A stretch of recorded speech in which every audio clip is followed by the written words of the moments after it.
Buenas tardes, soy Johnny Palacios, estudiante del sexto semestre de Psicología en la Universidad Evangélica Nicaragüense Martin Luther King. En esta ocasión vamos a hablar de unos trastornos mentales, entre los que tenemos los trastornos disociativos y trastornos alimentarios y de la ingestión de alimentos. Entre los trastornos disociativos encontramos los trastornos de identidad disociativa, la amnesia disociativa, los trastornos de despersonalización de realización. Y entre los trastornos alimentarios y de la ingestión de alimentos encontramos la pica, trastorno de rumiación, trastorno de evitación, restricción de la ingestión de alimentos, anorexia nerviosa, bulimia nerviosa y los trastornos de atracones. Para que haya un trastorno mental, vale la pena resaltar que debe haber un malestar clínicamente significativo que cause deterioro en lo social, lo laboral y en las distintas áreas de desarrollo del individuo. Tampoco debe atribuirse a ningún otro trastorno mental, tampoco debe atribuirse al consumo de sustancias psicoactivas, al consumo de alcohol, ni a ninguna afección médica. Entonces, para entrar en materia, los trastornos disociativos, como bien lo decía, encontramos el trastorno de identidad disociativa, que consiste en una perturbación de la identidad, en una perturbación de la personalidad del individuo.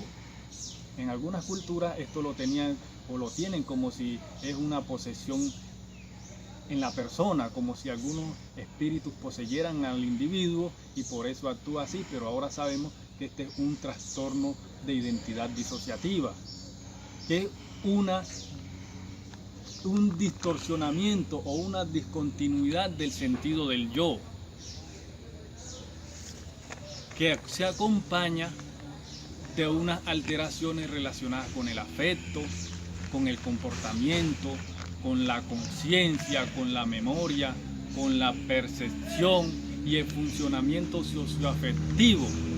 Y todas estas alteraciones pueden ser observadas por otras personas o también pueden ser manifestadas por el mismo individuo que las padece. También esto cuenta con unos lazos recurrentes en la memoria, donde se pierde o se olvidan algunos acontecimientos cotidianos, y este olvido no es compatible con el olvido ordinario y tampoco está relacionado a una práctica socialmente o culturalmente aceptada. También tenemos la amnesia disociativa, que es una incapacidad para recordar información autobiográfica importante. Y generalmente esta alteración es de naturaleza traumática. Entonces, estas alteraciones pueden consistir en una amnesia selectiva de un suceso o de varios sucesos traumáticos, o una amnesia generalizada de la identidad o de la historia de vida del individuo. También contamos con el trastorno de despersonalización de realización, donde hay una persistente o una experiencia recurrentes de despersonalización de realización, o ambas. ¿En qué consiste la despersonalización?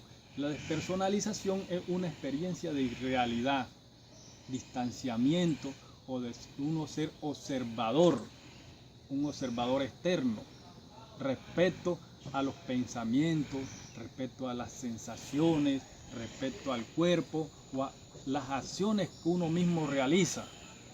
Entonces, en este sentido, uno sería que estaría uno viendo lo que uno mismo está realizando allá. Uno ve su cuerpo allá realizando una actividad mientras uno mismo lo está observando.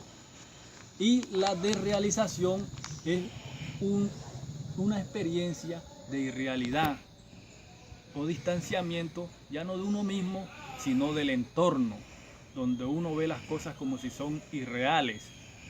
También uno ve las cosas como si no fueran de verdad, y también tiene una visión distorsionada de las cosas.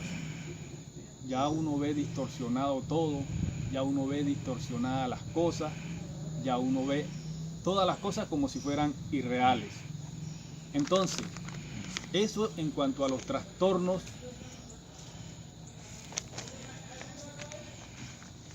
que les acabo de mencionar. Como les decía, tienen una implicación bien notoria en unos aspectos del comportamiento, de la memoria, olvido, y también están los trastornos alimentarios o de la ingestión de alimentos, donde tenemos la pica, que consiste en una ingestión persistente de sustancias no nutritivas y no alimentarias durante un periodo de un mes. Esta ingestión de sustancias es incompatible o inapropiada al grado de desarrollo del individuo. O sea que un niño que consume esta sustancia no es apropiado para su grado de desarrollo.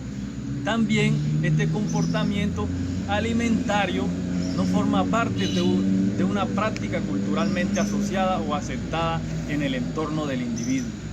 También contamos con el trastorno de rumiación. Este trastorno consiste en la regurgitación de los alimentos, una regurgitación repetida de los alimentos. Ya de lo que usted se ha comido, lo regurgita. Y estos alimentos pueden ser masticados, tragados o escupidos. Y esto no se atribuye a una afección gastrointestinal o a otra afección médica. También contamos con los trastornos de evitación, restricción de la ingestión de alimentos, que este consiste en una falta aparente del interés por comer o alimentarse a causa de las características organolépticas de los alimentos, o también consiste en la falta de las consecuencias repulsivas de la acción de comer. La persona no quiere comer porque el comer tiene unas causas repulsivas para él, donde no se cumplen las necesidades nutritivas y energéticas que se necesitan para tener una buena salud en cuanto a los alimentos, y se asocia a una o más de estas áreas que les voy a contar a continuación. Está la pérdida de peso significativa, la deficiencia nutritiva significativa, la dependencia de suplementos nutritivos por vía oral, y esto tiene una inferencia, un grado de inferencia importante en las funciones o en el funcionamiento psicosocial. Y esto no se explica mejor por la falta de alimentos disponibles que tenga la persona o por una práctica culturalmente aceptada. También contamos con la anorexia nerviosa. ¿De qué trata la anorexia nerviosa? Es una restricción de la ingestión energética en relación con las necesidades, que conduce a un bajo peso corporal significativamente. Un bajo peso corporal que no está acorde al sexo, a la edad, al curso del desarrollo y a la salud física. También existe un miedo a ganar peso o a engordarse, o comportamiento que interfiere en el aumento de peso. Y esta alteración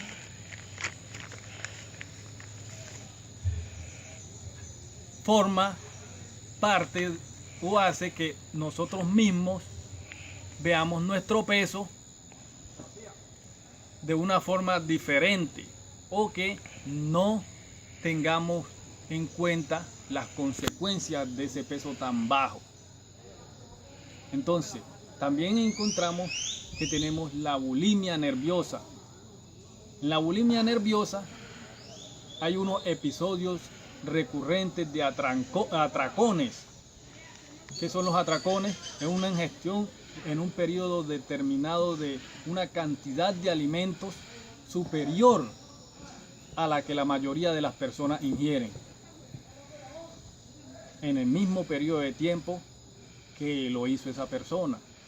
Y también hay una sensación de falta de control sobre lo que se ingiere durante el episodio de atracones, o una sensación de que no se puede controlar de dejar de comer. Y este comportamiento también tiene unos compensatorios inapropiados para evitar ganar de peso o para evitar el aumento de peso. Y estos son como el vómito autoprovocado, el uso incorrecto de laxantes, medicamentos, ayuno o hacer ejercicios excesivos. Estos atracones y comportamientos inapropiados se producen al menos una vez a la semana durante 3 meses. Y la autoevaluación se ve indebidamente influida por la constitución o el peso corporal. Entonces, también encontramos el trastorno de atracones. ¿En qué consiste el trastorno de atracones? En episodios, como ya anteriormente lo decíamos, recurrentes de la ingestión en un periodo de tiempo de alimentos que consumimos una cantidad de alimentos mayor que la mayoría de personas en el mismo periodo de tiempo, y también en una sensación de que no se puede dejar de comer. Y entonces estos episodios van asociados a comer más rápido de lo normal, comer hasta sentirse desagradablemente lleno, comer grandes cantidades de alimentos cuando no se tiene hambre, comer solo debido a la vergüenza por la cantidad de alimentos que se ingiere, y sentirse luego uno mismo, sentirse deprimido, sentirse muy avergonzado por esta cantidad de alimentos que se consumió, o se tiene un malestar intenso debido a los atracones. Y esto no se puede atribuir a otras enfermedades como lo decíamos anteriormente, y tiene un periodo de al menos una semana durante 3 meses. Como ya lo decíamos, tiene consecuencias en lo social, en lo laboral y en todas las áreas del individuo, en las áreas del desarrollo del individuo, y no se puede atribuir al consumo de sustancias alucinógenas o a ningún otro trastorno mental. Si alguna persona presenta estos síntomas, lo recomendable es que asista al psicólogo para una valoración donde se pueda confirmar o descartar alguno de estos trastornos mentales. Entonces, eso es todo por hoy. Muchas gracias.